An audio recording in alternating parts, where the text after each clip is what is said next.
First ధ్యానం అంటే ఏంటో తెలుసుకుందాం. మనం చేసేది ధ్యానం అవుతుందా లేదా అనేటువంటిది మనం నెక్స్ట్ టైం అనుకుందాం. దేన్ని ధ్యానం అంటారు, ధ్యానం అంటే ఏం చేయాలా, దేన్ని ధ్యానం అంటారు అనే దాని మీద ఒకసారి రివ్యూ చేసుకుందాం.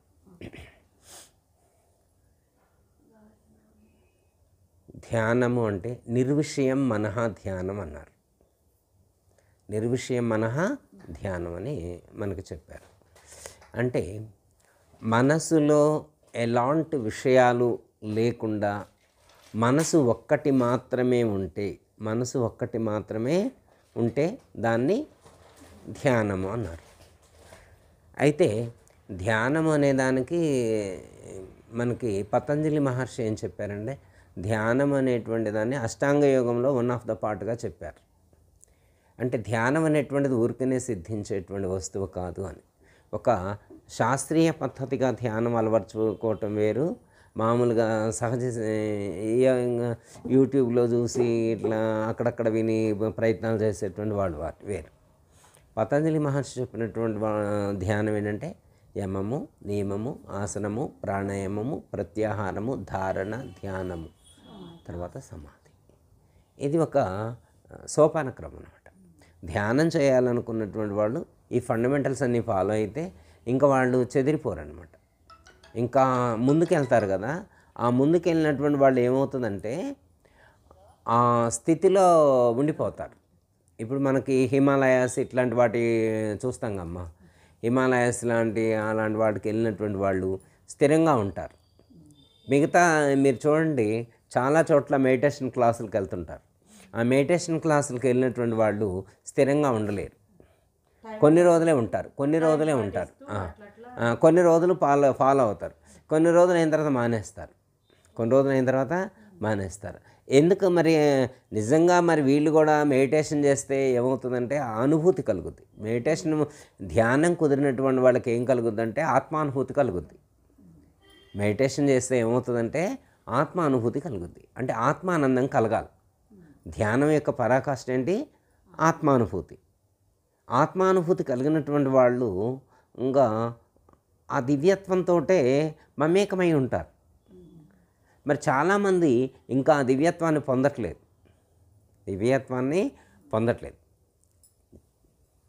కొంతమంది మెడిటేషన్ ట్రిక్స్ ఫాలో అయ్యేటువంటి వాళ్ళు, లేదా మెడిటేషన్ టిప్స్ ఫాలో అయ్యేటువంటి వాళ్ళు ఏం చేస్తున్నారంటే, వాళ్ళు చేసేటువంటి సాధనలో వాళ్ళు నిద్రపోతున్నారు. కళ్ళు మూసుకొని నిద్రపోతున్నారు.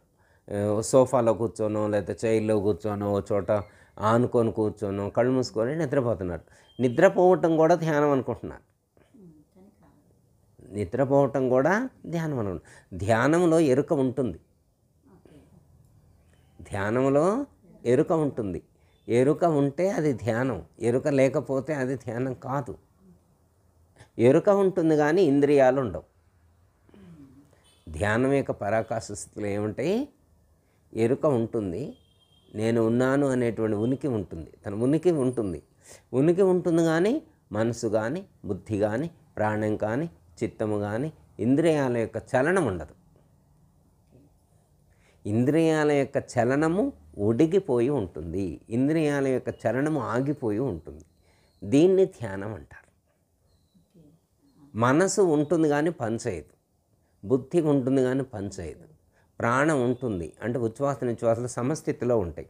ధ్యానం కుదిరినటువంటి వాళ్ళకి ఏమవుతుందంటే ఉచ్ఛ్వాస నిశ్వాసల యొక్క స్థితి సమస్థితిలో ఉంటుంది. మామూలుగా స్వరం మారుతుంది అంటారు మనకి, అర్థమైందమ్మా? ఇప్పుడు ఇడానాడిలో 90 నిమిషాలు, పింగళ నాడిలో 90 నిమిషాలు, 90 నిమిషాలకు ఒకసారి మనకి స్వరం మారుతుంది. ఈ ముక్కు 90 నిమిషాలు పనిచేస్తుంది, ఈ ముక్కు 9 నిమిషాలు పనిచేస్తుంది. కానీ ఈ ఇడాపింగళ నాడులు ఎప్పుడైతే ఉచ్ఛ్వాస నిశ్వాసల యొక్క వేగం సమస్థితిలోకి వస్తుందో అప్పుడు ఈ ఇడాపింగళ నాడుల యొక్క పని ఆగిపోతుంది అనమాట. అప్పుడు సుషుమ్నా నాడి పనిచేస్తుంది. ఇడాపింగళ నాడుల యొక్క ఉచ్ఛ్వాస నిశ్వాసలు సమస్థితిలోకి ఎప్పుడైతే సమస్థితిలోకి వస్తాయో ఉచ్ఛ్వాస నిశ్వాసల యొక్క శ్వాస యొక్క గమనం తగ్గిపోయి, శ్వాస యొక్క వేగం తగ్గిపోయి అవి నిశ్చల స్థితిలోకి వచ్చినప్పుడు, సమస్థితిలోకి వచ్చినప్పుడు సమతుల్య స్థితి అంటారు. అర్థమైందమ్మా? ప్రాణం యొక్క వేగం తగ్గి ఉచ్ఛ్వాస నిశ్వాసాల యొక్క వేగం సమస్థితిలోకి వచ్చి అప్పుడు రెండు ముక్కులు పనిచేయవు. ఇడా పింగళ నాడులు వాళ్ళు పనిచేస్తే సమస్థితిలోనే పనిచేస్తాయి. రెండిట్లోకి సమానంగా వెళ్ళి రెండిట్లోకి సమానంగా వచ్చేటువంటి పరిస్థితి ఉంటుంది కదా. అలాంటి పరిస్థితిలో సుషుమ్నా నాడి యాక్టివేట్ అవుతుంది. అప్పుడు సుషుమ్నా నాడి పనిచేస్తుంది అనమాట. అప్పుడు అలాంటి స్థితిలో మనసు నిశ్చలత్వాన్ని పొందుతుంది, బుద్ధి నిశ్చలత్వాన్ని పొందుతుంది. అలా బుద్ధి మనసు నిశ్చలత్వాన్ని పొందినటువంటి స్థితిలో ఆత్మకు సంబంధించినటువంటి ఒక అవగాహన, ఒక అనుభూతి అనేటువంటిది సాధకుడికి కలుగుతుంది. దాన్ని ఆత్మానందం అన్నారు, లేదా బ్రహ్మానందం అన్నారు. అలాంటి అనుభూతి అది అందరికీ కలిగేటువంటిది కాదు. చాలామంది ఏంటంటే కళ్ళు మూసుకొని నిద్రపోతూ ఉంటారు. అది నిద్రపోతే వచ్చేటువంటిది కాదు. ధ్యానం అంటే మనసు విషయస్థితులు నిర్విషయ స్థితిలో ఉండాలి. అంటే ఎలాంటి విషయాలతో సంబంధం లేకుండా ఉండాలి.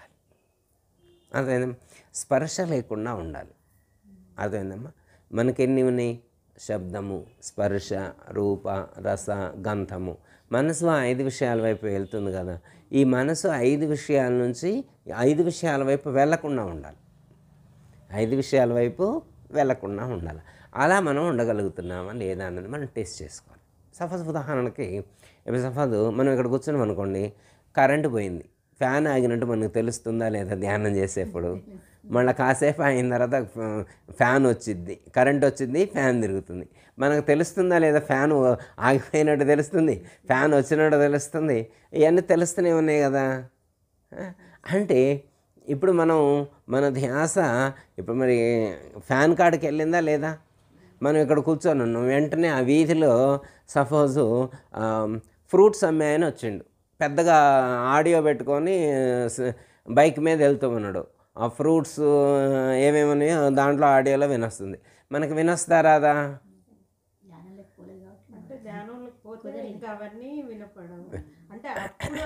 అంటే ధ్యానం అంటే కళ్ళు మూసుకొని చేసేదా, కళ్ళు తెరిచి చేసేదా అనేది కూడా తెలియాలి. ఇప్పుడు కళ్ళు మూసుకొని మీరు ఎంతసేపు ధ్యానం చేయగలుగుతారు?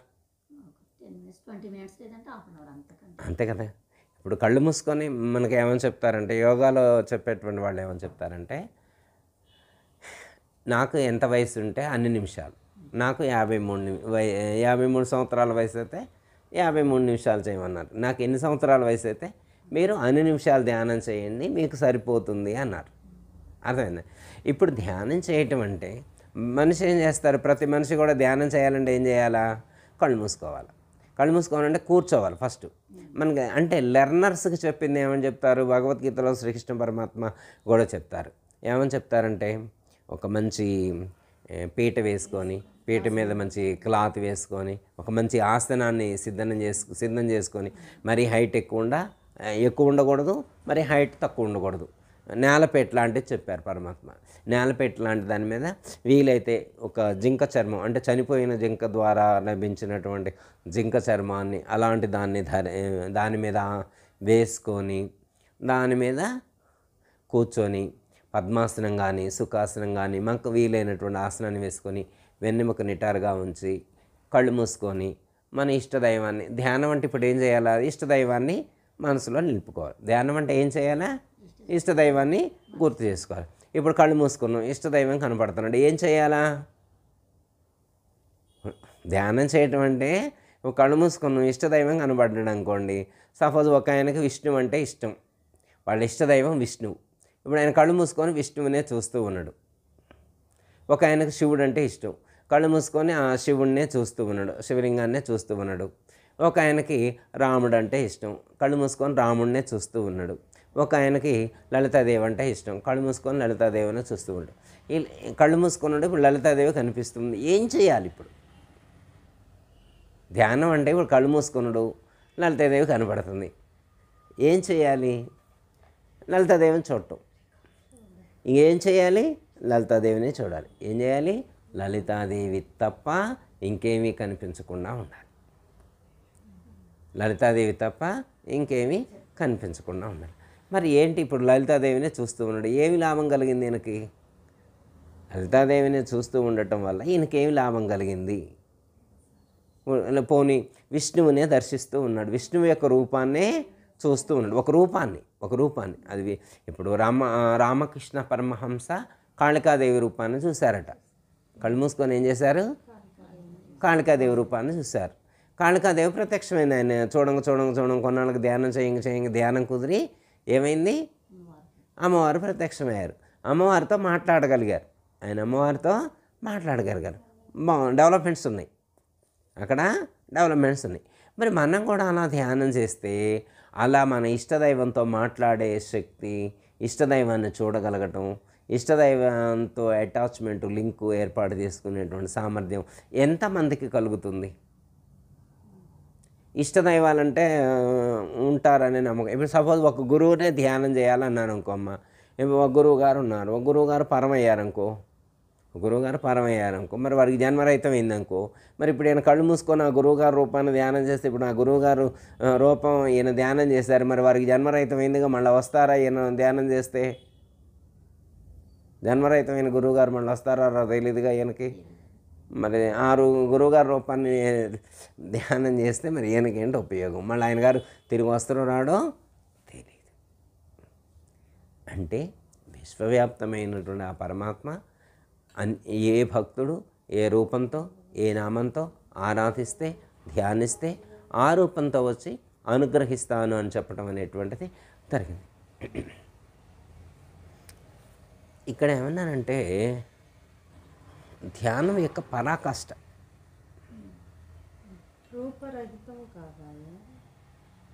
ధ్యానం యొక్క పరాకాష్ట చూద్దాం. రూపరహితం ధ్యానం అయితే మీరు కళ్ళు మూసుకున్నప్పుడు ఏ రూపాన్ని మీరు భావన చేయకూడదు. మీరు జ్యోతి స్వరూపాన్ని కూడా భావన చేయకూడదు. మీకు జ్యోతి స్వరూపం ఆత్మజ్యోతి కనిపించిన జ్యోతి స్వరూపం అంటే ఆత్మేగమ్మ. జ్యోతి స్వరూపం కూడా అంటే ఆ రూపం కూడా కనిపించకూడదు. మరి ఇప్పుడు రాముడు కనిపించకూడదు, విష్ణువు కనిపించకూడదు, శివుడు కనిపించకూడదు, లలితాదేవి కనిపించకూడదు, ఆత్మరూపం కనిపించకూడదు, పరమాత్మ కనపడకూడదు. ఏమీ కనపడకుండా ఉండే ధ్యానం చేయగలగదు. మరి ఏమీ కనిపించకపోతే ఏం చేస్తారు? మీరు ఏదైనా కనిపిస్తే మీరు మనసును అక్కడ నిలిపి ఉంచుతారు. మీ మనసును ఒక చోట నిలిపి ఉంచితే, అర్థమైందమ్మా? కొన్ని చెప్తారనమాట. ఒక చోట మన మనసుని ఒక చోట నిలిపి ఉంచితే, కొన్ని నిమిషాలు ఉంచితే అనుకో అమ్మ, దాన్ని ప్రత్యాహారం అంటారు. ఇంకొంచెం ఎక్కువ నిమిషాలు నిలిపి ఉంచితే దాన్ని ధ్యానం అంటారు. ఇంకొంచెం ఎక్కువ నిమిషాలు నిలిపి ఉంచితే సమాధి అంటారు. అంటే ప్రత్యాహారం అంటే అసలు ఏమీ ఆలోచన లేకుండా ఉంటే దాన్ని ప్రత్యాహారం ఉందనుకోమ్మా, ప్రత్యాహారం ఉందనుకోమ్మా, 12 నిమిషాలు కాదు. ప్రత్యాహారం అంటే ఆహారం ఏమీ ఇవ్వకుండా, ఇంద్రియాలకు ఎలాంటి ఆహారాన్ని ఇవ్వకుండా ఉండదాన్ని ప్రత్యాహారం అంటారు. ఓకే అమ్మా. ఇప్పుడు ధ్యానం అనుకో, ధారణ. ప్రత్యాహారం తర్వాత ధారణ అంటే కొంతసేపు నిలిపి ఉంచాలి. మామూలుగా బలం అంటే చాలా తేలికగా, అంటే ఈ శరీరంలో ఉన్నటువంటి కానీ మనసుకు ఉన్నటువంటి కానీ బాధలు కూడా అవి లేకుండా ఆనంద అయిన ఒక తేలికైన స్థితి అనేది అయితే వస్తుంది. అంటే ధారణ అంటే ఫస్ట్ ఎక్కువసేపు కొంచెంసేపు ఉంచుతాం. ధారణ కంటే ధ్యానంలో ఇంకొంచెం ఎక్కువసేపు, ధ్యానం కంటే సమాధిలో ఇంకొంచెం ఎక్కువసేపు మనం మనసుని నిలిపి ఉంచుతాం.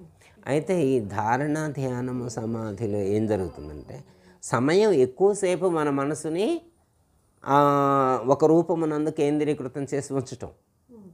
ఇప్పుడు ధారణ అంటే మన మనసును వేరే విషయాల వైపు వెళ్లకుండా ఒక చోట నిలిపి ఉంచటం. కొంతమంది ఏం చేస్తారంటే రూపం లేనప్పుడు ఏం చేస్తారంటే మంత్రమునందు కేంద్రీకృతం చేస్తారు. దీన్ని మంత్రధ్యానం అన్నారు. మంత్రధ్యానం అంటే మంత్రమునందు మనసును కేంద్రీకృతం చేయటం. అయితే మంత్రం పెద్ద మంత్రాలు అయితే కష్టం అవుతుందని చెప్పి మన సాంప్రదాయంలో పెద్దలు ఏం చేస్తారంటే సోహం మంత్రం, ఉచ్ఛ్వాస నిశ్వాసలేందు, పూరక రేచకములేందు సో హం అంటే మనసుని ఇప్పుడు ఇంతకుముందు ఒక రూపమునందు ఉంచేటువంటిది ఇప్పుడు ఎలా డైవర్ట్ చేశారంటే ఒక శబ్దమునకు డైవర్ట్ చేశారు. ఒక ఒక శబ్దానికి డైవర్ట్ చేస్తారు. ఇప్పుడు శబ్దానికి డైవర్ట్ చేసి ఉచ్ఛ్వాస నిశ్వాసలు జరుగుతూ ఉన్నాయి. సోహం సోహం సోహం సోహం చేస్తూ ఉన్నాడు. ఇలా చేయంగా కొంతకాలానికి తాను సోహం అనేటువంటిది చేస్తున్నాను అనేటువంటి స్థితి కూడా లేకుండా ఉంటుంది. అప్పుడు తను ఒక విధమైనటువంటి భౌతికమైనటువంటి స్థితిని దాటి అభౌతికము అలౌకికము అయినటువంటి స్థితికి చేరుకునేటువంటి అవకాశం ఉంటుంది. అప్పుడు అతనికి అంటే బ్రహ్మానందానుభూతి కలుగుతుంది. దాన్ని బ్రహ్మానందానుభూతి అంటారు, లేదా ఆత్మానందానుభూతి అంటారన్నమాట. ఆ సాధకుడికి ఆత్మానందం అనేటువంటిది కలుగుతుంది. ఇది ఎప్పుడు మనం శరీరాన్ని ఎటు కదలకుండా ఒకచోట నిలిపి ఉంచి ఒకచోట కూర్చోబెట్టి, అర్థమైందమ్మా, ఒకచోట ఉచితాసనంపై కూర్చోబెట్టి వెన్నెముక నిటారుగా ఉంచి సోహం అనేటువంటి ధ్యాన ప్రక్రియ చేసినప్పుడు ఇలా అతనికి తెలియకుండానే ధ్యానం కొంతకాలం చేయటం ద్వారా, అయితే సోహ మంత్రాన్ని నిరంతరం చేయటం ద్వారా అతనికి తెలియకుండానే ఆ స్థితిని పొందటం అనేటువంటిది జరుగుతుంది. ఇది ఒక పద్ధతి. అర్థమైందమ్మా. నెక్స్ట్ ఇంకోటి, మన గురువు గారు చెప్పినటువంటి పద్ధతులు ఆ యొక్క బ్రహ్మ మార్గంలో నుంచి, సుషుమ్నా నాడిలో నుంచి ఆజ్ఞాచక్రంలోకి, అక్కడి నుంచి సహస్రార చక్రంలోకి చేరుకొని అప్పుడు అలా కూడా దివ్యత్వాన్ని, బ్రహ్మానంద అనుభూతిని కూడా పొందొచ్చు. అంటే ప్రాణాయామ ప్రక్రియ ద్వారా ఈ విధంగా అయినా చేయొచ్చు, ఆ విధంగా అయినా చేయొచ్చు. ఈ 2 రకాల పద్ధతుల్లో చేయొచ్చు. ఇవన్నీ ఎప్పుడు చేయగలుగుతాం? ఒక చోట కదలకుండా కూర్చొని ఉన్నప్పుడు మాత్రమే చేయగలుగుతాం, నిలిపి ఉంచగలుగుతాం. ఇప్పుడు మనసును నిలిపి ఉంచి ఏం చేయగలిగాం? ఆ బ్రహ్మత్వ సిద్ధి పొందాం. దీన్ని ఏమంటారు? బ్రహ్మత్వ సిద్ధి అంటారు. లేదా దీన్ని యోగశాస్త్రంలో అయితే జీవబ్రహ్మైక్య అనుభూతి అన్నారు, అంటే జీవబ్రహ్మైక్య స్థితి అన్నారు. జీవుడు బ్రహ్మములో ఐక్యమైన, అంటే ప్రాణము ఆ యొక్క సహస్రార చక్రానికి చేరినప్పుడు, మనసు లేని స్థితి ఏర్పడినప్పుడు అప్పుడు ఆ యొక్క జీవబ్రహ్మైక్య స్థితి అనేటువంటిది సాధకుడికి సిద్ధిస్తుంది. ఇది మనందరికీ కూడా అర్థమైనటువంటిది. ఇది మనం క్లాసుల్లో చెప్పుకున్నాం. ప్లస్ ఇంతకుముందు మన నాయనగారు కూడా పుస్తకంలో తారకాయుగం దాంట్లో కూడా ఇవన్నీ కూడా మనకు వివరించారు. ఇది అందరూ చేసేది. అంటే సుషుమ్నా నాడిలో సప్తచక్రాలు ఉంటాయి. మనం ఆజ్ఞాచక్రం కాడి నుంచి, అంగిట్లో నుంచి ఆ ఆజ్ఞాచక్రానికి వెళ్ళి అక్కడి నుంచి సహస్రార చక్రానికి వెళ్ళాలి అనేటువంటిది ఇది మనందరికీ కూడా తెలిసినటువంటిది. అయితే ఇక్కడ ఏంటంటే ఇది అందరూ చేసేది, అంటే ఒక గురువుగారి దగ్గర చేరి చేసేటువంటి ఇది ఒక పద్ధతి. రెండో పద్ధతి కూడా ఉంది. రెండో పద్ధతి ఇంకా తేలికైనటువంటిది. కాకపోతే ఇది జ్ఞానంతో కూడి ఉన్నటువంటిది. ఇప్పుడు మన యొక్క లక్ష్యం ఏంటి? పరమాత్మను చేరుకోవటం. పరమాత్మను చేరుకున్నటువంటి వాళ్ళకి ఆ దివ్యానుభూతి కలుగుతుంది, ఆ దివ్యానందం అనేటువంటిది ఏర్పడుతుంది. అయితే ఇది ప్రాణాయామ సాధన ద్వారా, ధ్యానం ద్వారా చేయబడేటువంటిది. ఇంకోటి ఏంటంటే జ్ఞానము ద్వారా ఆ యొక్క అనుభూతిని పొందటం. అయితే జ్ఞానము ద్వారా పొందేటువంటి అనుభూతి ఎలా ఉంటుంది అంటే, మనకు సాంఖ్యంలో చెప్పినటువంటి జ్ఞానం ఏదైతే ఉన్నదో, మనకి సాంఖ్య విచారణలో చెప్పినటువంటి జ్ఞానం ఏదైతే ఉన్నదో, ఆ జ్ఞానం దృఢమైందనుకోండి, అప్పుడు ఇంకా సులువవుతుంది. ఇంత కష్టపడాల్సినటువంటి అవసరం లేదు. పూరక రేచక కుంభకాలు చేయాల్సినటువంటి అవసరం లేదు. ఉచ్ఛ్వాస నిశ్వాసాల ద్వారా ప్రాణాయామాన్ని ప్రాణాయామ ప్రక్రియలు చేయాల్సినటువంటి అవసరం లేదనమాట. ఇంకా సింపుల్సిటీ ఉంటుంది అనమాట. అది ఎట్లా అంటే సాంఖ్య విచారణలో ఏం చెప్పారు మనకి? బ్రహ్మము నుండి అచల పరిపూర్ణ పరమాత్మకు తెలియకుండా, దానికి సంబంధం లేకుండా స్వయంగా ఏర్పడినటువంటిది బ్రహ్మము అను. ఇప్పుడు బ్రహ్మము నుండి అవ్యక్తము, మహత్తు, మహదాంకారము, పంచతన్మాత్రకులు, పంచభూతాలు, చరాచర జగత్, విరాటు, విశ్వరూపము. అంటే ఇప్పుడు చరాచర జగత్ ఎలా ఏర్పడింది? బ్రహ్మము నుండి. జగత్తు కంటే ముందు పంచభూతాలు, పంచభూతాల కంటే పంచతన్మాత్రలు, పంచతన్మాత్రల కంటే పంచశక్తులు, పంచశక్తుల కంటే పంచబీజాలు, పంచబీజాల కంటే ముందు పంచదేవతలు, పంచదేవతల కంటే అవ్యక్తం, సూత్రాత్మ, సూత్రాత్మ కంటే ముందు బ్రహ్మము.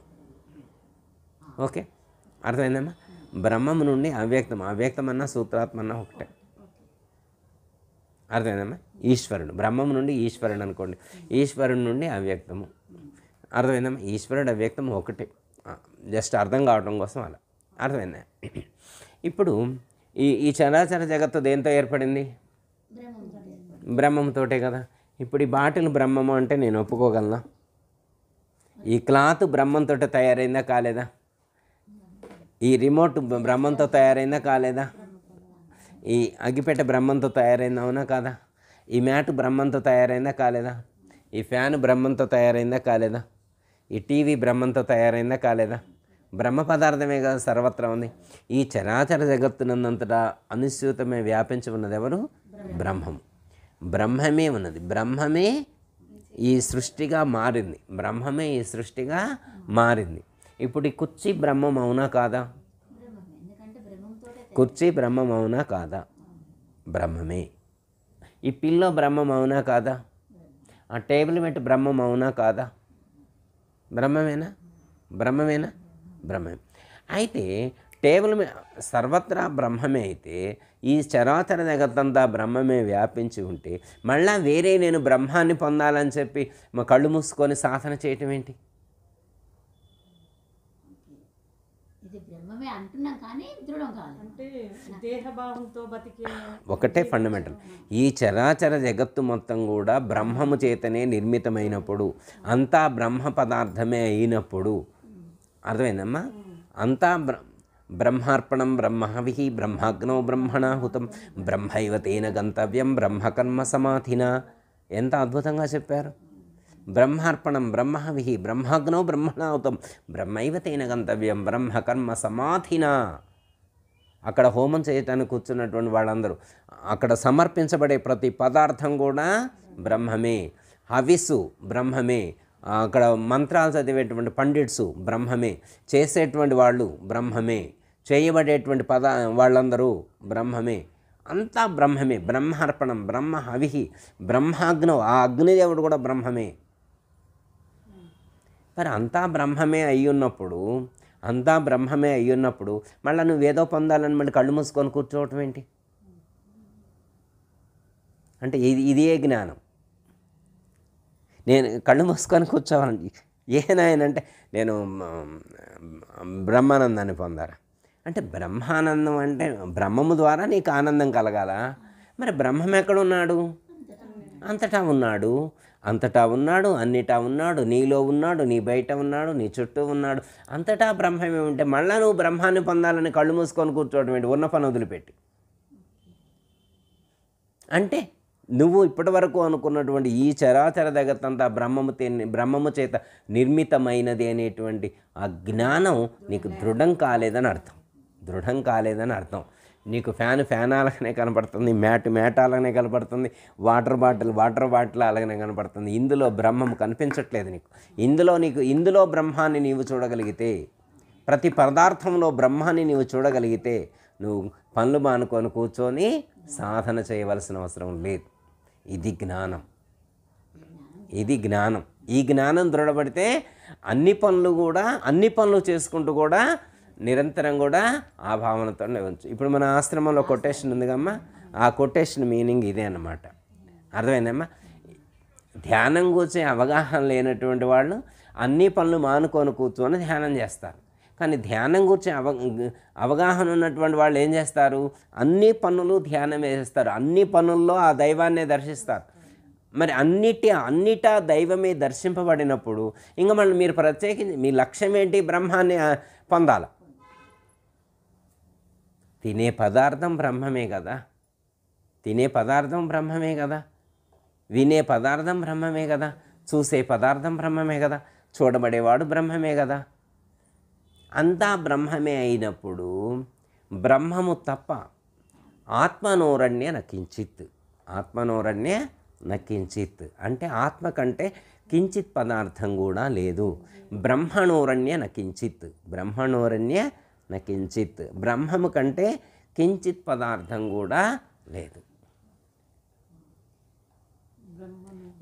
స్థావరం జంగమం వ్యాప్తం యత్ కించిత్ సచరాచరం. స్థావరం జంగమం వ్యాప్తం, స్థావరం జంగమం వ్యాప్తం యత్ కించిత్, యత్ కించిత్, యత్ కించిత్ సచరాచరం, కించిత్ పదార్థంలో కూడా బ్రహ్మమే ఉన్నాడు. ఒక ఆయన ఉమ్ము మూసాడు, ఉమ్ములో కూడా బ్రహ్మమే ఉన్నాడు. ఉమ్ములో కూడా కించిత్ పదార్థంలో కూడా బ్రహ్మమే ఉన్నాడు. అణోరణీయాన్ మహతో మహియాన్, అణువు కంటే సూక్ష్మంగా ఉన్నాడు. ఈ ప్రపంచంలో ఉన్నటువంటి బృహత్తరమైనటువంటి పదార్థాలు ఏవైతే ఉన్నాయో వాటికంటే అధికంగా ఉన్నటువంటి వాడు, కించిత్గా ఉన్నటువంటి వాడు. అణువుగా ఉన్నది తానే, అణువు కంటే సూక్ష్మంగా ఉన్నది తానే, మహత్తు కంటే ఘనంగా ఉన్నటువంటి వాడు కూడా తానే. అంతటా బ్రహ్మమే ఉన్నాడు. అఖండ మండలాకారం వ్యాప్తం ఏన చరాచరం తత్పదం దర్శితం దేనా తస్మై శ్రీ గురవే నమః అని చెప్పారు. అఖండమై వ్యాపించి ఉన్నాడు. ఎక్కడ? చరాచర జగత్తునందంతటా అఖండముగా వ్యాపించి ఉన్నాడు. తత్పదం, అట్టి తత్పదాన్ని దర్శించండి. అంతటా వ్యాపించి ఉన్నటువంటి బ్రహ్మాన్ని దర్శించాలి. మరి ఎప్పుడు? మరి సాంఖ్య విచారణ యొక్క అర్థం ఇదే కదా. ఇప్పుడు మరి మన క్లాసులు గురువుగారు ఎందుకు చెప్పారు? సాంఖ్య విచారణ ఎందుకు చెప్పారంటే ఇది దృఢం కావటం కోసమే. ఇది దృఢమైతే మళ్ళీ కూర్చొని ధ్యానం చేయవలసిన అవసరం లేదు. ధ్యానం చేయవలసిన అవసరం లేదు. ప్రతి పదార్థంలో మనకి పరమాత్మ కనిపిస్తాయి. అయితే నాకు ఇప్పుడు ప్రతి పదార్థంలో పరమాత్మ కనిపించట్లేదు. కనిపిస్తే నేను ధ్యానం చేయగలను. సపోజ్ ఉదాహరణకి వినాయక చవితి వచ్చిందనుకోమో, మా ఇంటి ముందు చాలా మట్టి ఉంది, చాలా రాళ్ళు ఉన్నాయి. కానీ ఇవన్నీ నాకు వినాయకుడిలా కనపట్టలేదు. అక్కడ అమ్ముతున్నారు బయట మట్టితోటి. ఆ మట్టి నేను వినాయకుడు అనుకుంటున్నా. మరి ఆ మట్టికి ఈ మట్టికి ఏంటి డిఫరెన్స్? ఈ మట్టి వినాయకుడు కాలేదు, మరి ఆ మట్టి బొమ్మ వినాయకుడు ఎలా అయ్యాడు? అంటే నేను మా ఇంటి ముందు ఉన్న మట్టిలో వినాయకుడిని చూడలేకపోతున్నా. నేను మా ఇంటి ఉన్న రాళ్లలో వినాయకుడిని చూడలేకపోతున్నా. మా ఇంటి ఉన్న లోహాల్లో నేను వినాయకుడిని చూడలేకపోతున్నా. వాళ్ళ ఇంట్లో కేజీ ఇత్తడి ఉంది. ఆ వర్క్ చేసే ఆయన నాకు ఇవ్వండి అమ్మా, నేను తీసుకెళ్ళేదని చేసుకొని వస్తా అన్నాడు. మన ఇంట్లో ఉన్న ఇత్తడి బిందె అనుకోండి, కేజీ ఇత్తడి బిందె, పాత బిందె మూలన పడేసి ఉంచును. అసలు ఎందుకు పనికి దానికి వెళ్ళి చూడట్లా. ఆయన తీసుకెళ్ళి అద్భుతమైనటువంటి అమ్మవారి విగ్రహాన్ని తయారు చేసేసుకొచ్చిండు. ఆ ఇత్తడి బిందెని ఒక పెద్దగా 1 కేజీలో అమ్మవారి విగ్రహాన్ని చేసుకున్నది. చూస్తేనే దండం పెట్టాలనిపిస్తుంది. మరి అది మన ఇత్తడి బిందె. మరి ఇత్తడి బిందెగా ఉన్నప్పుడు మనం దండం పెట్టట్లా. మరి ఇప్పుడు ఎందుకు దండం పెడుతున్నాం? మరి అంటే మన ఇత్తడేనా? అది మన బిందెనా? మరి అంటే మన ఇత్తడి బిందె ఇలాంటి రూపాన్ని పొందే అవకాశం ఉంది. మన ఇత్తడి బిందెకి ఇలాంటి రూపాన్ని పొందే అవకాశం ఉంది, కానీ ఇప్పటిదాకా అది పొందలేదు. ఎందుకంటే మనం ప్రయత్నం చేయలేదు కాబట్టి అది పొందలేదు. అవునా? మరి మన ఇంటి ముందు ఉన్నటువంటి మట్టిలో నుంచి కూడా వినాయకుడి బొమ్మ తయారు కాదా? వస్తుంది కదా. అంటే మన ఆలోచన ఏంటంటే ఒక రూపానికి బంతి అయ్యున్నాం మనం. ఇప్పుడు ఎక్కడ బంతి అయ్యాను అంటే కొన్ని రూపాలకు బంతి అయ్యాను. ఇప్పుడు దేవుడు అనంగులోనే కొన్ని రూపాలు గుర్తుకొస్తున్నాయి మనకి. అర్థమైందమ్మా? దేవుడు అనంగులోనే కొన్ని రూపాలు, ఆ రూపాల్లోనే దేవుడు ఉంటాడు అనేటువంటి ఒక అపోహతో, ఒక నమ్మకంతో ఉన్నాం. అర్థమైందమ్మా? ఇప్పుడు రాముడు ఆ రూపంలో దేవుడు ఉంటాడు. దేవుడు ఎలా ఉంటాడంటే ఒక ఆయన రాముడు రూపంలో ఉన్నాడు, ఒక ఆయన సీతారాముడు అన్నాడు, ఒక ఆయన వెంకటేశ్వర స్వామి అన్నాడు, ఒక ఆయన విష్ణువు అన్నాడు, ఒక ఆయన కృష్ణుడు అన్నాడు, ఒక ఆయన శివుడు అన్నాడు, ఒక ఆయన అమ్మవారు అన్నాడు, ఒక ఆయన ఆంజనేయ స్వామి అన్నాడు, ఒక ఆయన బాబా అన్నారు. ఇట్లా రకరకాల పేర్లు చెబుతున్నారు. దేవుడు అంటే ఎట్లా ఉంటాడంటే రకరకాల పేర్లు చెబుతున్నారు. అది దృఢమైంది ఆ నమ్మకం. అయితే ఇప్పుడు ఒక చోట సపోజ్ ఉదాహరణకి ఒక ఊరిలో పెద్ద మంచి కొండ ఉంది. ఆ కొండలో మంచి స్టోన్ బాగుందన్నమాట. విగ్రహాలు చేయడానికి మంచి అనుకూలంగా ఉందన్నమాట ఆ స్టోన్. అయితే ఆ శిల్పి చాలా గొప్పవాడు. అక్కడికి చాలా ప్రాంతాల నుంచి వచ్చి అనేకమైనటువంటి విగ్రహాలు చేయించుకొని వెళ్తున్నారు. ఆ కొండలో నుంచే రాముడి విగ్రహం వచ్చింది, ఆ కొండలో నుంచే విష్ణువు, ఆ కొండలో నుంచే శివుడు, ఆ కొండలో నుంచే సుబ్రహ్మణ్య స్వామి, ఆ కొండలో నుంచే వినాయకుడు, ఆ కొండలో నుంచే లలితాదేవి, ఆ కొండలో నుంచే దుర్గాదేవి, ఆ కొండలో నుంచే శివుడు. ఇట్లా అనేకమైనటువంటి దేవుళ్ళు ఆ కొండలో నుంచే వచ్చారు. తీసుకెళ్ళిన వాళ్ళందరూ గుళ్ళు కట్టి పూజలు చేస్తున్నారు. మరి ఇన్ని దేవుళ్ళకి ఆలవాల దాదాపు ఒక 1200 విగ్రహాలు ఆ కొండలో నుంచి వెళ్ళినాయి. ఆ కొండలో నుంచి 1200 విగ్రహాలు వెళ్ళని, ఇంకా అవసరమైతే 1,00,000 విగ్రహాలు కావడానికి మెటీరియల్ అక్కడుంది. 1200 విగ్రహాలే వెళ్ళినాయి. అప్పటికి 1200 దేవాలయాలు కట్టారు. 1200 దేవాలయాలు పూజలు చేస్తున్నారు. ఆ పూజలు చేసే వాళ్ళందరూ పూజారి ఈ విగ్రహాలు చేసిన ఆయన దగ్గరకు వచ్చి సన్మానం చేసి వెళ్తున్నారు. మంచిగా విగ్రహం చెక్కించారు. ఇప్పుడు ఆ కొండ ఉంది కదా, ఆ గొట్ట ఉంది కదా, రాయి, ఇప్పుడు ఇంకా 1,00,000 విగ్రహాలు కావడానికి వీలైనటువంటి రాయి ఉంది కదా, దాన్ని దేవుడు అని అనుకోగలరు ఎవరైనా? అక్కడి నుంచే వచ్చింది. అంటే మిగతా అంటే దేవుడు అంటే నువ్వు ఆల్రెడీ ఒక ఫిక్స్ అయ్యి ఉన్నాం మనం. దైవం అంటే మన మనసులో ఒక ఆలోచన ఏర్పడిపోయింది. ఇలా ఉంటాడు, ఈ రూపంతో ఉంటాడు, ఈ నామంతో పిలువబడతాడు, ఇన్ని శిరస్సులు ఉంటాయి, ఇన్ని చేతులు ఉంటాయి, ఇన్ని కళ్ళు ఉంటాయి, ఇన్ని భుజాలు ఉంటాయి. ఒక ఫిక్స్డ్ నాలెడ్జ్తో ఉన్నాడు. ఇలా ఫిక్స్డ్ నాలెడ్జ్తో ఉండడం అంటే పరిమితమైన జ్ఞానం. ఇది పరిమితమైనటువంటి జ్ఞానం. మరి మనం ఎలా ఉండాలా? మనం పరిధి దాటాల. అవధులు దాటం అంటే ఏంటి? పరిధి దాటాల. అంటే ఏ పరిధి దాటాలి అంటే నామరూపాలు అనేటువంటి పరిధి దాటాలి. ఎప్పుడు దాటగలుగుతాం? సాంఖ్య విచారణ మనకు దృఢమైనప్పుడు. బ్రహ్మము నుండి అవ్యక్తము నుండి మహత్తు నుండి మహదాంకారం నుండి పంచతన్మాత్రకుల నుండి పంచమహాభూతాల నుండి విరాట్టు జగత్తు, ఈ చరాచర జగత్తు మొత్తం కూడా బ్రహ్మము నుండే వచ్చింది అనేటువంటి జ్ఞానము దృఢమైనటువంటి వాడికి సర్వత్రా బ్రహ్మమే గోచరిస్తాడు. అంతా రామమయం, ఈ జగమంతా రామమయం అన్నారు. అంతెందుకమ్మా, రామకృష్ణ పరమహంస ఏమన్నారంటే ఈ జగత్తు భగవన్నిలయమన్నారు. అంటే జగత్తు మొత్తం భగవంతుడు యొక్క నివాసం, భగవంతుని యొక్క స్వరూపం. మరి శ్రీరామదాస్కి అంతా భగవంతుడే కనిపించాడు, తుకారాంకి అంతా భగవంతుడే కనిపించాడు, కబీర్ దాస్కి అంతా భగవంతుడే కనిపించాడు. భక్తులందరికీ ఈ జగత్తు మొత్తం భగవంతుడి యొక్క స్వరూపంగానే గోచరిస్తోంది. భక్తులకి, యోగులకి, జ్ఞానులకి అందరికీ ఈ జగత్తు మొత్తం పరమాత్మ స్వరూపంగానే గోచరిస్తుంది. మరి మనకు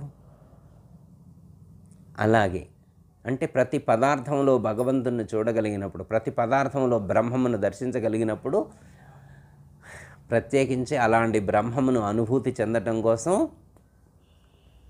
మళ్ళీ పని వదిలేసి కూర్చొని ప్రాణాయామం చేయవలసిన అవసరం లేదు. అయితే ఇది ఎప్పటి వరకు అంటే ఈ జ్ఞానము దృఢమయ్యేంత వరకు కూడా ప్రాణాయామం చేయవలసింది అలా కూర్చొని. ఇది ఎవరికి చెప్పారంటే జ్ఞానులకు, పరాకాష్ఠ స్థితికి చేరుకున్నటువంటి జ్ఞానులకు చెప్పారు. మిగతా వాళ్ళందరూ కూడా ఆరంభ దశలో ఉన్నటువంటి వాళ్ళు, ఒక పరిమితమైన జ్ఞానంతో ఉన్నటువంటి వాళ్ళు. దేవుడు అంటే ఒక పరిమితంగా ఉంటాడు, ఒక విగ్రహానికో లేకపోతే ఒక యంత్రానికో ఒక మంత్రానికో పరిమితమై ఉంటాడు అనేటువంటి భావనతో, ఆలోచనతో ఉండేటువంటి వాళ్ళందరూ కూడా ఈ సాధన చేయవలసిందే. మంత్రానికి కట్టుబడి ఉంటాడు మంత్రం చదువుతారు, ఒక విగ్రహానికి కట్టుబడి ఉంటాడు అనుకున్నటువంటి వాడు విగ్రహాన్ని భావన చేస్తారు, ఒక యంత్రానికి కట్టుబడి ఉంటాడు అంటే ఆ యంత్రాన్ని భావన చేస్తారు. శ్రీచక్ర యంత్రం అని, మత్స్య యంత్రం అని, మనకి ఎన్ని యంత్రాలు ఏమమ్మా లోకంలో చాలా ఉన్నాయి కదా యంత్రాలు. ఎక్కువ ఫామ్లో ఉన్నది శ్రీచక్ర యంత్రం. అంటే యంత్రంలో దేవుడు ఉంటాడని, విగ్రహంలో దేవుడు ఉంటాడని, అలాగే మంత్రంలో దేవుడు ఉంటాడని, ఫోటోల్లో దేవుడు ఉంటాడని, ఇలా ఒక ఆలోచన కలిగి ఉంది. అలా దైవాన్ని ఒక పరిమితంగా చూసేటువంటి వాళ్ళందరూ కూడా అలా ఆ పరిమితమైనటువంటి ఆ యొక్క విగ్రహాలకు, ఆ యొక్క యంత్రాలకు, ఆ యొక్క మంత్రాలకు ధ్యానం చేయవలసిందే. అయితే అలా చేయటం వల్ల వాళ్లకు ఖచ్చితంగా మార్పు వస్తుంది. ఉన్న స్థితి కంటే ఉన్నత స్థితి వైపు ఎదిగేటువంటి అవకాశం ఏర్పడుతుంది. మీరు సపోజ్ ఉదాహరణకి మీ యొక్క మనసును ఆ యొక్క మీ ఇష్ట దైవమునందు, లేకపోతే మీ ఇష్టమైన మంత్రమునందు, మీ ఇష్టమైనటువంటి యంత్రమునందు ఎంతసేపు నిలిపి ఉంచుతారో, కొన్ని నిమిషాలు నిలిపి ఉంచితే, కొన్ని గంటలు నిలిపి ఉంచితే మీకు ఒక దివ్యమైనటువంటి అనుభూతి అనేటువంటిది కలుగుతుంది. మీరు స్మరణ చేసినా, జపం చేసినా, ధ్యానం చేసినా, మంత్రం చదివినా, పూజ చేసినా, ఏది చేసినా కానీ మీ మనసు ఎప్పుడైతే అక్కడ ఏకాగ్రమవుతుందో, మీ మనసు నిశ్చల స్థితిని పొందుతుందో, అప్పుడు మీకు ఖచ్చితంగా ఆ ధ్యానం అనేటువంటిది కుదురుతుంది. ధ్యానము అంటే మనం ఏది ధ్యానం చేస్తున్నాము, ఎంతసేపు ధ్యానం చేస్తున్నాము అంటే పూజ కూడా ధ్యానమే, పూజ కూడా ధ్యానమే, మన మనసు పెట్టి చేసేటువంటిది. ఇప్పుడు మీరు సపోజ్ ఉదాహరణకి అంటే మనసు ఒక చోట కేంద్రీకృతం చేసి ఉంచడాన్ని ధ్యానం అన్నారు. మీ మనసు ఒక చోట కేంద్రీకృతం చేసి ఉంచితే దాన్ని ధ్యానం అన్నారు. అది మీరు ఎక్కడ కేంద్రీకృతం చేసి ఉంచుతారు అనేటువంటిది మీ ఇష్టం. నా ఇష్టం వచ్చిన కాడ నేను, మీ ఇష్టం వచ్చిన కాడ మీరు, ఎవరి ఇష్టం వచ్చిన కాడ వాళ్ళు ఉంచుతారు. కాకపోతే ఉదాహరణకి వెనకటి రోజుల్లో మనకు ఎగ్జాంపుల్ ఒకటి చెప్తారనమాట. సంక్రాంతి పండగకి భిక్షకు వస్తారనమాట వీళ్ళు హరిదాసులు. పైన భిక్షాపాత్ర ఉంటుందన్నమాట. భిక్షాపాత్ర అలా పెట్టుకొని వాళ్ళ ఇంటింటికి తిరిగి కొంచెం భజన చేసుకుంటూ, సంకీర్తన చేసుకుంటూ, స్మరణ చేసుకుంటూ భిక్ష స్వీకరిస్తూ ఉంటారు. మనం చూస్తూ ఉంటాం. అయితే వాళ్ళు ఎంత గానం చేసినా కానీ, ఎన్ని స్టెప్పులు వేసినా కానీ, ఎంత వేగంగా నడిచినా, చిన్నగా మెల్లగా నడిచినా కానీ వాళ్ళ దృష్టి మొత్తం ఎక్కడ ఉంటుంది? పైన ఉన్నటువంటి అక్షయ పాత్ర మీదనే ఉంటుంది. శిరస్సును ధరించినటువంటి అక్షయ పాత్ర మీదనే వాళ్ళ మనసంతా కేంద్రీకృతమై ఉంటుంది. ఎందుకంటే బ్యాలెన్స్ మిస్ అయితే, ఏమాత్రం ఏకాగ్రత తప్పితే కింద పడిపోయింది. మీరు మీతో మాట్లాడుతున్న, ఏది చేస్తున్నా ఏకాగ్రత మొత్తం కూడా అక్కడే కేంద్రీకృతం ఉంటుంది. ఇంకొక ఎగ్జాంపుల్, వెనకటి రోజుల్లో పాలు, పెరుగు, వెన్న, నెయ్యి ఇవి అమ్మేటువంటి వాళ్ళు ఆ కుండలు ఒకదాని మీద ఒకటి పెట్టుకొని నెత్తి మీద పెట్టుకొని నడుచుకుంటూ వెళ్తారనమాట. వాళ్ళు ఆగినప్పుడల్లా కూర్చుంటారు, నిల్చుంటారు, వెళ్తూ ఉంటారు, వస్తూ ఉంటారు, మీతో అందరితో మాట్లాడుతూ ఉంటారు.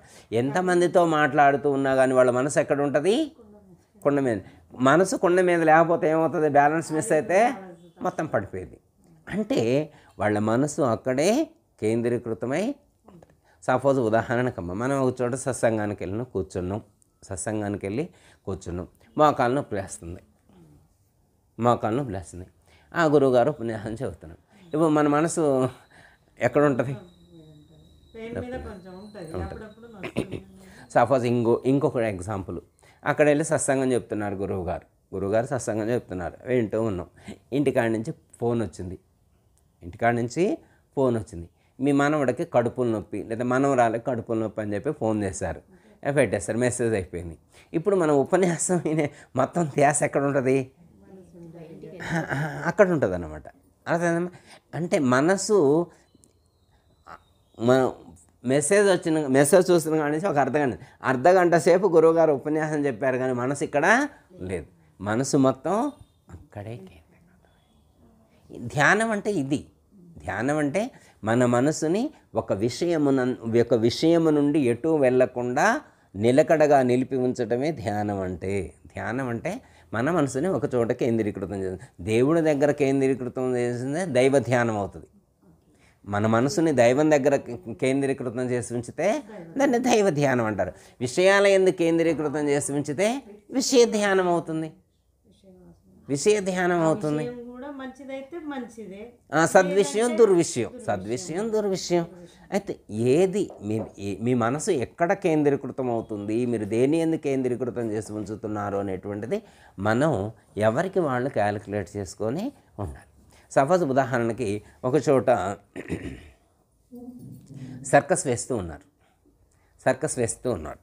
ఆ సర్కస్ మీద యువతల వైపు ఒక పిల్లర్ ఉంది, అవతల వైపు పిల్లర్ ఉంది, మధ్యలో తాడు కట్టాడు. తాడు ఉన్నది కూడా మనకి తెలియదు, సన్న వైర్ కట్టారనమాట, స్ట్రాంగ్గానే ఉంది, వైర్ కట్టారు.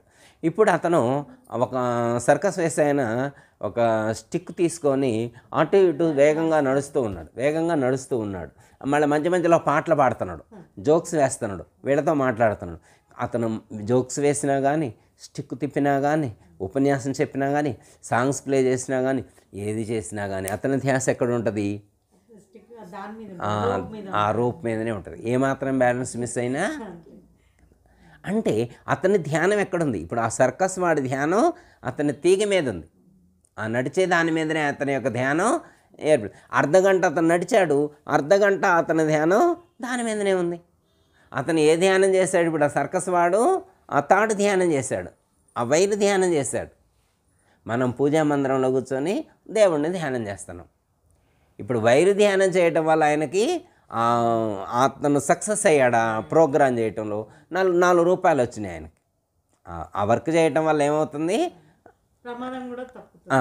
ఒక చోట పాటల పోటీలు పెట్టారు, ఆర్కెస్ట్రా పెట్టారనుకోమ్మ, హార్మోని ఉంది కదా, అది ఆయన వాంచుతూ ఉన్నాడు. వాళ్ళు పాటలు వాళ్ళు పాడుతున్నారు. ఈయన ఏది పడితే అది వాంచుతారా? అంటే వాళ్ళు పాడేదానికి లయబద్ధంగా అంటే ఈయన ఏకాగ్రత దేని మీద ఉంది? హార్మోని మీద ఉంది. ఒక సంగీత విద్వాంసుడి యొక్క ధ్యానం దేని మీద ఉంది? ఏకాగ్రత ఎక్కడుంది? హార్మోని ఉంది. ఆ పాటలు పాడేవాడి యొక్క మనసు ఎక్కడుంది? ఆ పాట మీద ఉంది. అతడు పాటను ధ్యానం చేశాడు, ఇతడు హార్మోని యొక్క వాయించేదాన్ని ధ్యానం చేశాడు. ఇతని ధ్యానం ఇది, అతని ధ్యానం అది.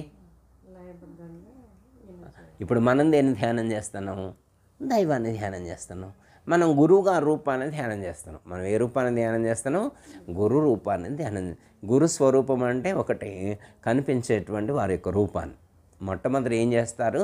గురువు గారి యొక్క ఫోటో పెట్టుకొని గురువు గారి యొక్క ఫోటోనే ఆ రూపాన్ని ధ్యానం చేయమని చెప్తారు. ఫస్ట్ ఎందుకు గురువు గారి యొక్క రూపాన్ని ధ్యానం చేయాలి అంటే, గురువు గారి యొక్క రూపాన్ని ధ్యానం చేస్తే గురువు గారు చెప్పినటువంటి జ్ఞానం గుర్తుకొస్తుంది. గురువుగారి యొక్క రూపాన్ని ఎందుకు ధ్యానం చేయమన్నారు? ధ్యానమూలం గురోర్మూర్తి, పూజామూలం గురు పదం. విన్నారుగమ్మా? మంత్రమూలం గురోర్వాక్యం, ముక్తిమూలం గురు కృప. ధ్యానమూలం గురోర్మూర్తిం, గురువు యొక్క మూర్తి స్వరూపాన్ని ధ్యానం చేయాలి. మూర్తి అంటే విగ్రహ రూపం, మూర్తి అంటే వారి యొక్క రూపం, మూర్తి అంటే వారి యొక్క రూపం అని చెప్పి ఒక బాహ్యార్థం చెప్తారు. అర్థమైందమ్మా? నిజంగా గురు రూపం అంటే మన లోపల సహస్రార చక్రంలో ప్రకాశిస్తూ ఉన్నటువంటి వెలుగు స్వరూపం ఏదైతే ఉన్నదో అది గురుస్వరూపం. గురుస్వరూపం అంటే గుకారంచ గుణాతీత రుకారంచ రూపోచిత. గుణరూపము లేనటువంటి ఆ యొక్క చైతన్యం ఏదైతే ఉన్నదో, ఆ ప్రకాశ స్వరూపం ఏదైతే ఉన్నదో, ఆ వెలుగు స్వరూపం ఏదైతే ఉన్నదో అది గురుస్వరూపం. ఇప్పుడు మనం ధ్యానం చేసేది కళ్ళు మూసుకొని ధ్యానం. ఇప్పుడు మనకి ఎప్పుడైనా ఆశ్రమంలో ఎప్పుడైనా కూర్చొని మనం ధ్యానం చేయండి అన్నారు, కళ్ళు మూసుకుంటారు. కళ్ళు మూసుకొని ఏం చేయాలి? కళ్ళు మూసుకొని ఏం చూడాలా? గురుస్వరూపాన్ని చూడాలి. గురుస్వరూపం అంటే ఎవరు? నీవే గురుస్వరూపం. ఇప్పుడు మన శరీరంలో వెలుగుతూ ఉన్నది ఎవరు? గురుస్వరూపం, చైతన్యం, గుణరూపము లేనటువంటి అది ఎవరు? నువ్వే, మనమే. మన శరీరంలో ప్రకాశించేది మనమే. మన లోపల ఉన్నటువంటి మన స్వరూపమునందు మనం ధ్యానం చేయడం, ఇది స్వరూప ధ్యానం అన్నారు. ఇది స్వరూప ధ్యానం అన్నారు. ఇది గురు ధ్యానం అన్నారు. గురు ధ్యానం అంటే ఆ గుణరూపము లేనటువంటి ఆ యొక్క పరమాత్మ యొక్క స్వరూపం ఏదైతే ఉన్నదో, ఆ చైతన్యం ఏదైతే ఉన్నదో, జ్యోతి స్వరూపం, దాన్ని ధ్యానం చేయటం, ఇది గురు ధ్యానం. ఇది గురు ధ్యానం. అంటే ధ్యానంలో ఇలా ఉన్నాయి, ధ్యానంలో ఇలా ఉన్నాయి. అయితే ఏం చేస్తున్నామంటే అలా మన మనసు ఒక చోట కేంద్రీకృతమై ఒక చోట నుంచి కదలకుండా ఏకాగ్ర మనర్చబడి ఎటు కదలకుండా ఆ యొక్క రూపాన్ని, ఆ యొక్క మంత్రాన్ని, ఆ యొక్క స్వరూపముని దర్శిస్తూ ఆ స్థితిలో ఒదిగి ఉండేటువంటి దాన్ని ధ్యానము అన్నారు. ధ్యానం చేయటం వల్ల ఏమవుతుంది అంటే మనసు నిశ్చలత్వం ఏర్పడుతుంది, బుద్ధి నిలకడ కలిగి ఉంటుంది, ఉచ్ఛ్వాస నిశ్వాసలు నియంత్రింపబడతాయి. అలా ఉచ్ఛ్వాస నిశ్వాసలు నియంత్రింపబడి మనసు నిశ్చల స్థితిలోకి వచ్చి బుద్ధి నిలకడగా ఉన్నప్పుడు ఏమవుతుందంటే ఒక దివ్యమైనటువంటి అనుభూతి, ఆనందం అనేటువంటివి కలుగుతాయి. మనసు యొక్క వేగం తగ్గుతుంది, మనసు నిర్మలమవుతుంది, మనసులో ఉన్నటువంటి గుణాలన్నీ కూడా నశించిపోతాయి. అరిషడ్వర్గాలు, అష్టమదాలు, ఈశ్వరత్రయాలు, వాసనత్రయాలు ఇవన్నీ కూడా నశించిపోతాయి. దేనికి ఆవేశానికి ఇవన్నీ కూడా తగ్గిపోతాయి. భగవద్గీతలో శ్రీకృష్ణ పరమాత్మ ఒకటే చెప్పారు, కామ క్రోధోద్భవం వేగం సయుక్త ససుఖీ నరహ అని చెప్పారు. శక్నోతి హైవే సోఢం ప్రాక్ శరీర విమోక్షణాత్. కామ క్రోధోద్భవం వేగం ససుఖం అంటే ఎవరైతే కామక్రోధాల యొక్క వేగాన్ని అరికడతారు, కామ క్రోధోద్భవం వేగం సయుక్త ససుఖీ నరహ, వాడు సుఖాన్ని పొందుతాడు. కామక్రోధాల యొక్క వేగం ఎప్పుడు తగ్గుతుందంటే ఉచ్ఛ్వాస నిశ్వాసాల యొక్క వేగం తగ్గినప్పుడు, మనసు నిశ్చలత్వాన్ని పొందినప్పుడు, మనసు నిర్మలత్వాన్ని పొందినప్పుడు, మనసుకు ఆ పవిత్రత ఏర్పడినప్పుడు ఆ వేగం ఆటోమేటిక్గా తగ్గిపోతుంది.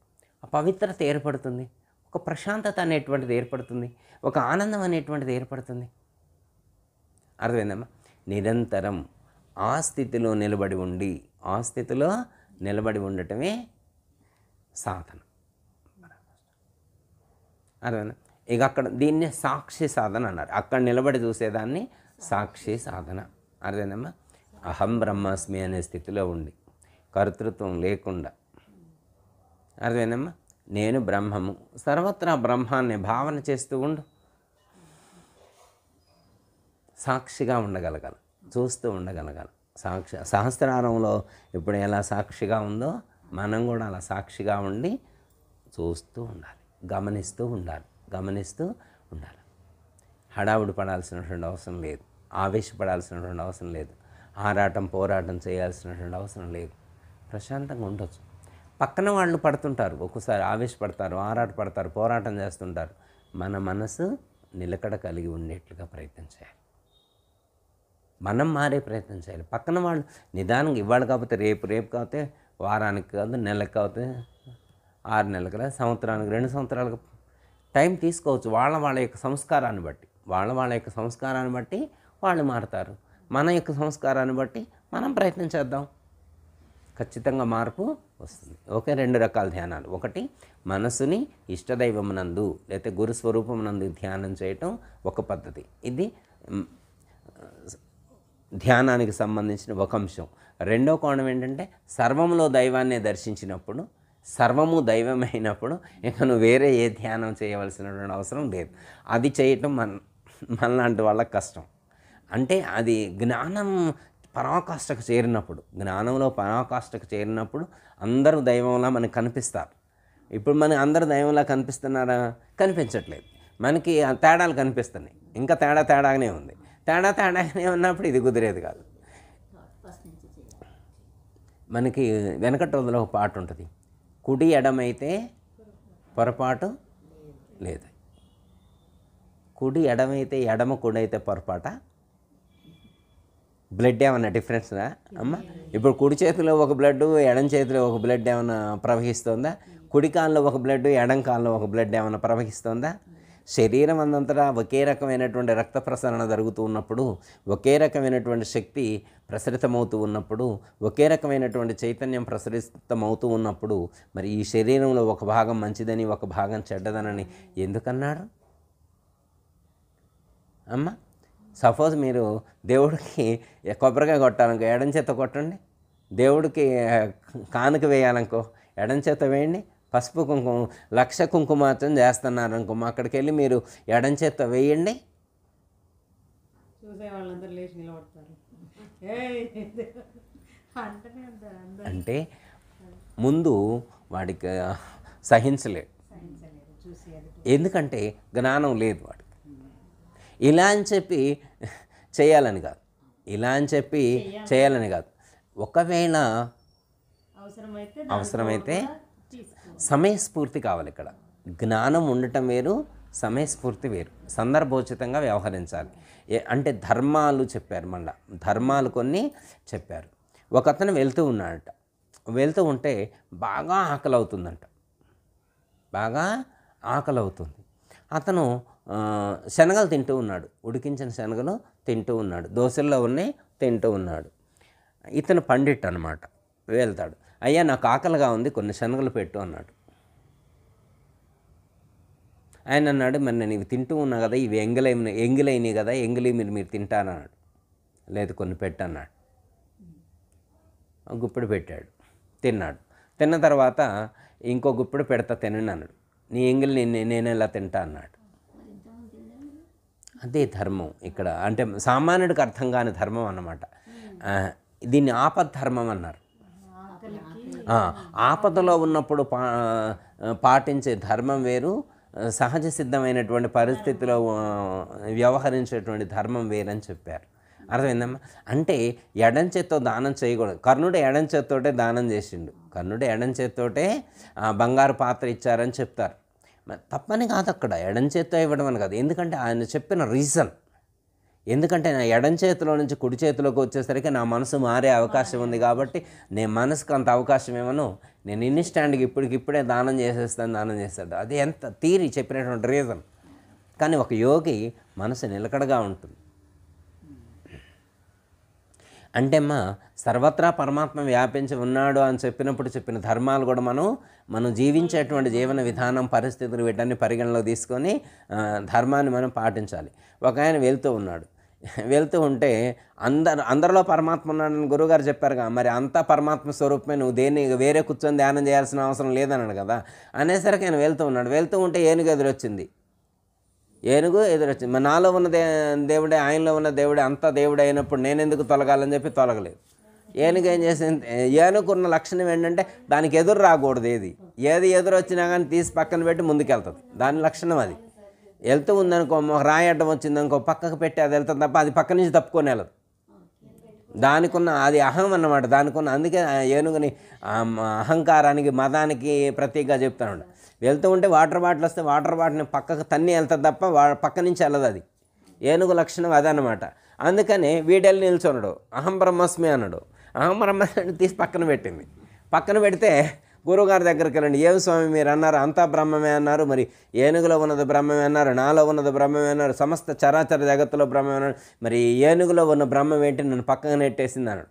నాయన, ఏనుగులో ఉన్న బ్రహ్మం కాదు నాయన, ఏనుగు పైన కూడా ఒక బ్రహ్మం ఉన్నాడు, మావటివాడి రూపంలో బ్రహ్మం ఉన్నాడు. మావటివాడు చెప్పాడు పక్కకు తొలుగునాయన అని చెప్పి అక్కడ ఉన్న బ్రహ్మం చెప్పాడు కదా, మరి ఆ బ్రహ్మం చెప్పిన మాట వినాలిగా నువ్వు అని చెప్పాడు. అందుకే వేదాంతం వినటం వేరు, సమయస్ఫూర్తి వేరు. ఇప్పుడు అంతా బ్రహ్మమే ఉన్నది అని అనుకున్నప్పుడు అంతా బ్రహ్మమే, ఈ జగత్తంతా బ్రహ్మమే అని చెప్పారు గురువుగారు. మరి ఆచరించేటువంటి విధానంలో మనకు అది కనిపించాలి కదా. గురువుగారికి ఒక రాజుగారు ఉపదేశం తీసుకున్నాడు. ఆయనకి చాలా కాలం నుంచి కూడా గురువుగారు చెప్పింది వేరే విధంగా అర్థం చేసుకుంటాడు, వింటాడు, వేరే విధంగా ఆలోచించి వేరే విధంగా ఎక్స్పెరిమెంట్స్ చేస్తూ ఉంటాడు. ఒకరోజు ఉపన్యాసంలో ఇదే చెప్పారు, అంతా బ్రహ్మమే ఉన్నాడు, ఈ చరాచర జగత్తులో బ్రహ్మమే ఉన్నారు, సమస్త ప్రాణికోట్లో బ్రహ్మమే ఉన్నారు అన్నాడు. అప్పుడు వెంటనే ఏం చేశాడంటే, మా ఇంట్లో పనిచేసే దాసి కూడా బ్రహ్మమే కదా, నేను ఆమె రాణిగారిని ఎందుకు భార్యగా ఉంచుకోవాలి, ఏమైనా కూడా నేను పెళ్లి చేసుకోవచ్చుగా అన్నాడు. ఎమ్మటే పెళ్ళికి ముహూర్తాలు పెట్టించుకుంటుంటాడు.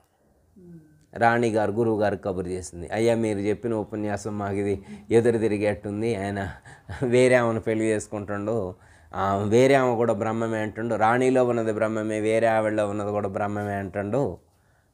ఓహో, రివర్స్ వచ్చింది అనుకుంటా.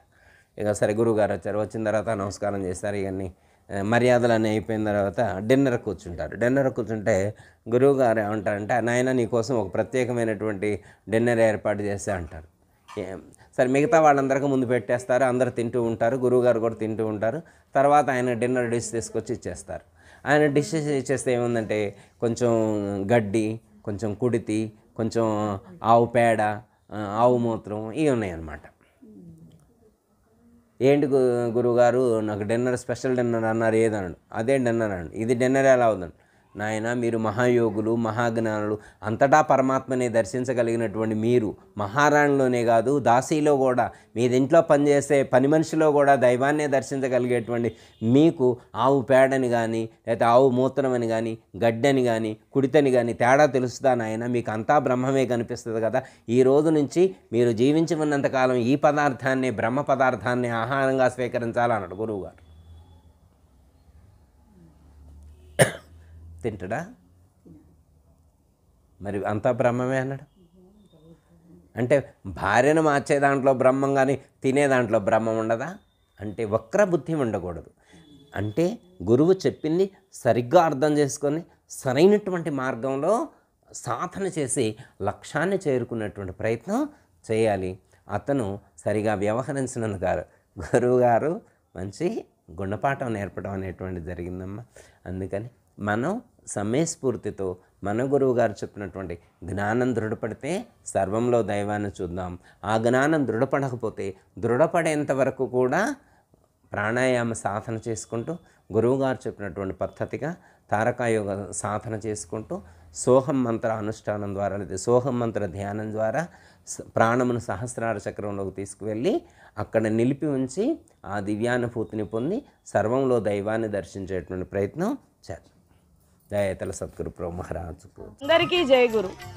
మరిన్ని ఆధ్యాత్మిక రహస్యాల కోసం అచల బోధ, ఆత్మబోధ, భగవద్గీత, అలాగే పండుగల్లో దాగిన అర్థాలు, అంతరార్థాల కోసం మరియు యోగము, ధ్యానము మొదలైన అనేక ఆధ్యాత్మిక తెలుగు ప్రవచనాల కోసం క్రింద ఉన్నటువంటి రెడ్ కలర్ సబ్స్క్రైబ్ బటన్ను క్లిక్ చేయండి. అలాగే ప్రక్కనే ఉన్నటువంటి గంట సింబల్ను నొక్కండి. అలాగే ఈ వీడియో మీకు నచ్చినట్లయితే లైక్ చేయండి మరియు షేర్ చేయండి. జై గురు.